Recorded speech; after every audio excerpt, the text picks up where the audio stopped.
at the bin. I'm looking out the window. That's what we would do. We would look out the window in amazement and see all the people we know walking by. And I seen Batman leading the pack. It was like, I hear these stories of older Crips, how they would look at him like Tookie Williams. Everybody stopped in awe as his muscles glistened with the Vaseline. You know, it was like that. I said, that's like, right. That's Batman.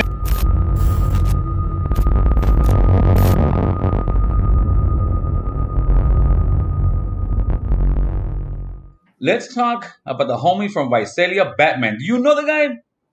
Yeah, personally, we were in Nelles together. We had a class together. We weren't on the same cottage. The cottage that I was on, there was no Norteños housed on that cottage. They tried to keep them on, I want to say, Monroe, Washington, and Madison. But you actually heard of him before you even got to Nelles, correct? SRCC, the Southerners would give the other Southerners heads up and let them know. Because at the time, I arrived to SRCC in 95, the beginning of 95. The Northerners arrived to Nelles in 94, summer 94. So Batman was already making noise to where it went from Whittier to Norwalk. And that short period of time, this was before cell phones. We couldn't really write other words. So that just lets you know how much his name was ringing. So I had thought that, because there's another Batman, a black Batman from Treetop Piru that has a reputation as well. Okay. So I was getting those two confused, like Batman, like I've been hearing of a Batman through camp when I was in Challengers. So I was like, I for some reason thought that maybe that Batman had got into some problems with some Southsiders, and that's why they were attacking him. Okay. So once I got to to Nelles, I seen that no, this was a Latino. Well, it's kind of hard to miss with the Batman looking and not even tattoo. I'm sorry, the birthmark on his eye, right? Exactly. And the gang coordinator, that was the first thing that he addressed when we first rode up his fish from SRCC to Nelles. The gang coordinator came and let us know that we just opened up the institution to Norteños. Do anybody have problems or feel that they would be not able to program with these individuals? And nobody said anything because, that would be like snitching, saying, yeah, I don't like those fools. And so nobody said anything. And he said, yeah, there's a guy up here, Eddie. And he's like, most of you Serranios are going to learn this guy real quick, him and Downer. Now, Batman gets a lot of credit, but there were also some other Norteños that walked the line as well. I want to say there was 3, Downer, Batman, Clumsy. There was a few that held their ground as well, but Batman was the one that had the hands that I never seen him lose a fight. Yeah, no, when I made my first initial video on Batman, I never, and some people just get into their feelings real quick, especially on YouTube and everything else, right? Oh, you're disrespecting. No, brother. The difference between Batman and the rest of the guys, and there was guys who held it down and walked the main line, but Batman was the only guy to ever get considered firme raza by the Southerners. That's true. That's true. Know what and what guys don't understand about that is, in other words, Batman could eat with the homies if he wanted to. He could smoke with the homies if he wanted to. You know how Nelles was. Nelles, you're not touching anything an African-American has. You're not touching anything a Norteño has. It was like you guys got, if it was some schoolyard little kids, you got the major cooties, homie. You don't touch those guys. Yeah. Beaver gave a great example of that with his story. And I remember hearing about him. So it's a very small world. Everyone's story comes across everyone. Right. So when you got there, were there any Norteños on your cottage? Like I say, when I went to, I forget the name of the orientation unit that you first roll up to, but all of the units in Nelles are named after presidents. Okay. So I want to say that it was Thurman. Like one of the presidents you didn't really hear about was the little orientation cottage, very small. A bus rolled up. That's why Newman gave us that speech when we first on our first date, because we came with my boy Kiki from Linwood Audio Paragons, Midget from South Lowe's. What other Southsiders came with me on it? We came together on the same day to SRCC from Sylmar, because they transferred us all to Sylmar as we had waited to be transferred to CYA. So they knew from the bat that Norteños was coming, but they did a shock. Like they asked everybody, was there any problem? Then that night, the bus came. and about 12 Norteños hit the unit. And instantaneously, South Low midget from South Lows wasn't going for it. Jumped up off the bed, and every other Southsider followed him. So the first day I got to Hawaii, I witnessed Norteños and Sureños having I want to say it was about 12-on-6, because there were more Norteños than Southside. The bus. Yeah, because that bus came deep, and there was like a lot of blacks came, and only a couple of Sureños came, and there was only probably 2 more from San Diego there, so the Norteños were actually deeper. And it was an interesting little rumble, but I would give it. I hate saying who wins and who doesn't, but the Sureños handled their business to be shorter. South Low midget, Kiki from Paragons, them dudes held their ground. Well, they were probably a little more seasoned in it, because a lot of these guys may have been coming from, NRCC at the time. And they come from areas like Bakersfield and Sacramento, with no disrespect, but it's so few less gangs there that they don't have the boxing experience, the shooting experience, because when you live in Compton and you're going at it with black gangs, other Sureño gangs, you coming into YA with an aggression that those guys up north, they're more united and together and brotherly, like let's stick together and make money. To whereas the Sureños is like, let's commit war and gain the most power that we can get. So it was kind of rough. Yes, sir. It was kind of rough. All right, so you're there now. You get this riot, they get the melee, they get these guys, I'm sure they zip tie them, send some to the box, some get on their beds, whatever it is. So as you're there in this orientation unit, do they leave the Norteños there that night and everybody else?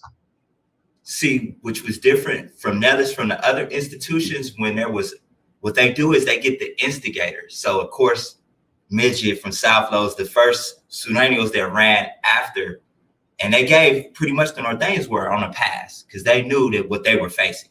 And they basically were defending themselves.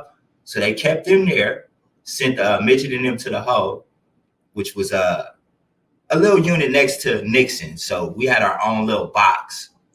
And pretty much they had a conference in order for them to come back and not go to Nixon. They had the option. If you want to come and run your program and not get a level B for the first fight that y'all had. So they gave everybody a pass.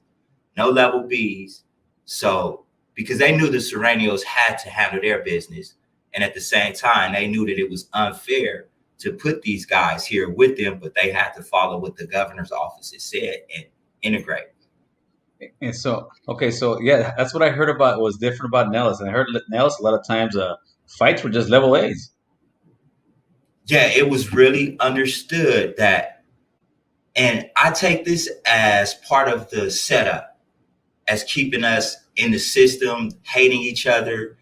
And what their job was to teach us how to read, write, not participate in gang violence, why gangs were ineffective in our lives. But yet they had fight nights, they had the blinds. In Fred C. Nelles, there was a whole area called the Bend, and which was an area that it was school in Nelles was like high school. You had bells. So first period, a bell would ring and all of us would run out the class like high school. And what they called the area that we would travel in was the Bend to get to your next class. Right. And an area of the Bend, there was a blind spot, a hallway where the police would not be purposely, so you could handle your differences. And so instead of riots, they kind of promoted one-on-one fights. So they would reward the fighters. They would reward people for not jumping people. Like, oh, you did good in that head-up fight. Here's a oh, shit. And what it was doing is it was adding to the recidivism rate and ensuring that the state of California was going to get paid by having inmates in CDC, because they were training us to be murderers, fighters, and better criminals. Killers, so brother. Batman always, that was the first time that I seen Batman, was when we started, because in our orientation, you only get 2 classes. Everybody else gets 3. But they try to keep the new booties, the fishes, like not all in the Bend. We get the first classes in the front. So we don't get to hit the Bend. I'm looking out the window. That's what we would do. We would look out the window in amazement and see all the people we know walking by. And I seen Batman leading the pack. It was like I hear these stories of older Crips, how they would look at him like Tookie Williams. Everybody stopped in awe as his muscles glistened with the Vaseline.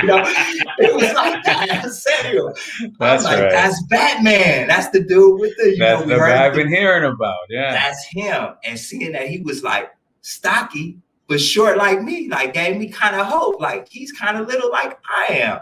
So I wasn't as scared going in. He gave me inspiration knowing that he had to fight thousands of Southsiders. Literally, I'm not kidding. He had to fight everybody. Beaver probably took about 500 fights. So think what Batman had to go through when they're trying to break his spirit, trying to show who's the hardest. That man honestly earned the respect of Crips, Bloods, Bulldogs. And now that he's doing his thing, not being in prison, owning his own business at home, he's got to be one of the most respected youth authority offenders ever. Yes, brother. Yes. And that's why when I made the story on him, that's the one that really gets me and gravitates me to his story because you could be the gangster Tookie Williams, but look at Tookie Williams' story where it ends. That doesn't end in a glamorous way. This guy's riding off into the sunset with the wife, with the kids, with his name still held up high, still up in the ranks. Like, damn, this fool. If in other words, if there was what's the name, a Heisman Trophy or a Mount Rushmore, I call it the Mount Rushmore. Why? He's on there. A Hall of Fame for YA, they'd be on there. Yeah, we got to make the Mount Rushmore. Have Javier do that one. Yes. So you see Batman. Do you ever end up meeting the guy? Yeah, most definitely. We had a class together when I hit the main line. So once I got to Jackson Cottage, that's where I went to from my orientation.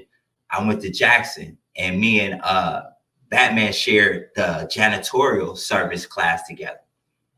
So how was your very first meeting with him? Did you approach him? Did he approach you? No, I'm gonna be honest. I was starstruck. I watched from afar. He was a 6 number. I'm a 7 number. I'm a 7'3" number. Okay. So he was about a 6'9", 6'8". So right. Most YA, it was like the NBA. You stood, yes. You clicked with your YA number crew. Like that was your class. For sure. So for sure. We admired and respected him, but I didn't want to be like one of those, can I get an autograph type of dudes? I just watched him from afar, learned from him. But what happened is when take it 10, 15 years down the line, keeping in mind, I never spoke, never dick ride or none of that. But I ended up in Fresno with a pregnant woman and 2 baby children in a squatter place. I ended up signing a lease with somebody that co-tenanted, but they were getting evicted. Right. And Visalia and Fresno is close by each other. So I'm out there pretty much homeless, and I put it on Facebook, and Batman reached out. And it's like, brother, whatever you need. I got a shop here in the mall. I sell MMA gear. And I know you was in YA. I heard of you because my victim used to come to board after I got my case with my victim. So I became a high profile years later. People knew of me. And he extended that olive branch, which I didn't need because I prayed to God. And one of my professors from my ITT tech school came and took care of me out there. But that right there just showed me a loyalty and how decent of a guy this dude was. And I've always promoted his business through my Facebook, and he's done the same with my book. Wow. Yes, sir, man. So answer me this. So what was the get down over there? Because there's a lot of, I guess, a little bit of hearsay. I'm sure everybody's got a little bit of bias as far as north, south, but you're in the middle, Why do you think that Norteños survived in Nelles and Paso Robles? They did not survive. YTS, they never made the line either. When I say survive, I don't mean they got killed. I mean they never walked the main line. Why do you think the Nelles Norteños were able to walk the main line where in other southern YAs they were not? That's a good question, and I pondered that, so I got a quick answer for you. Cool. Nelles is a younger institution. There was a 10-year-old there with me, then from Harlem. So they were going as young as 10. That was like one. I think he was the only one. Most was 13 to 19.